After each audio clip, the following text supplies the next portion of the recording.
Hi అండి అందరికీ welcome back to my channel Bhavana's kitchen.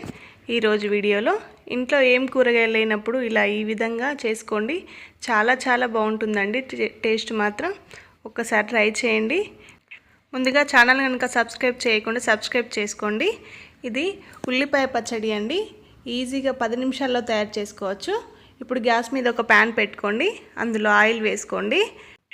Oil heat అయిన తర్వాత ముందుగా కట్ చేసి పెట్టుకున్న ఉల్లిపాయ ముక్కల్ని వేసుకోండి. ఇలా కొంచెం పెద్ద సైజు కట్ చేసుకున్నా కూడా పర్లేదు. ఇలా కట్ చేసుకొని వేసుకోండి. గ్యాస్ని లో టు మీడియం ఫ్లేమ్లో పెట్టుకొని మంచిగా ఫ్రై చేసుకోండి.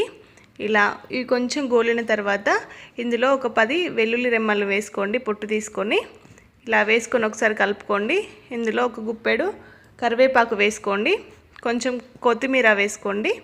ఇందులోనే కారం అనేది మనం ఎండు కారం వేసుకోవాలి. పచ్చి కారం అయినా వేసుకోవచ్చు. నేనైతే ఎండు కారం వాడుతున్నాను. 1.5 స్పూను ఎండు కారం వేసుకోండి. కొంచెం చింతపండు వేసుకోండి. ఇప్పుడు వీటన్నిటిని ఒకసారి కలుపుకోండి. ఇలా గ్యాస్ని మాత్రం లో ఫ్లేమ్లో పెట్టుకొని కలుపుకోండి. 1 నిమిషం పాటు ఇలానే కలుపుకోండి. ఇలా కొంచెం మగ్గిన తర్వాత వీటిని చల్లారబెట్టుకోండి. ఇలా చల్లారిన తర్వాత మిక్సీ జార్ తీసుకొని మిక్సీ జార్లో వేసుకోండి. ఇందులోనే కొంచెం జీలకర్ర ఉప్పు వేసుకొని గ్రైండ్ చేసుకోండి. ఈ గ్రైండ్ చేసుకొని కొంచెం బరకగా చేసుకోవాలి. ఫైన్ పేస్ట్ లాగా మాత్రం చేసుకోకండి. కొంచెం బరకగానే ఉండాలి. ఇలా తీసుకొని దీన్ని ఒక గిన్నెలో వేసుకోండి. ఇప్పుడు దీనికి పోపు వేసుకోవాలి. ఇలా అయినా తినచ్చు. పోపు వేసుకుంటే ఇంకా టేస్ట్ అనేది చాలా బాగుంటుంది.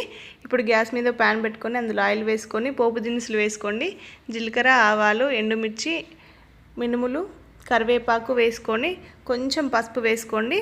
ఇలా వేసుకొని ఒక్కసారి కలిపి ఈ ఆయిల్లోకి ఆ పచ్చడిని వేసుకోండి. ఇలా వేసుకొని ఒక్కసారి మొత్తం కలుపుకోండి.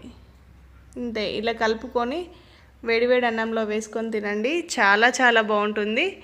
ఇంతవరకు కనుక ఇలా ఎప్పుడు ట్రై చేయకుంటే ఇలా ఒకసారి ట్రై చేయండి. చాలా బాగుంటుందండి. మీరు ఒకవేళ ట్రై చేస్తే నాకు ఎలా ఉందో ఒకసారి కామెంట్ చేసి చెప్పండి. ఓకేనండి. ఈ వీడియో నచ్చితే లైక్ చేయండి, షేర్ చేయండి, ఛానల్ని సబ్స్క్రైబ్ చేసుకోండి.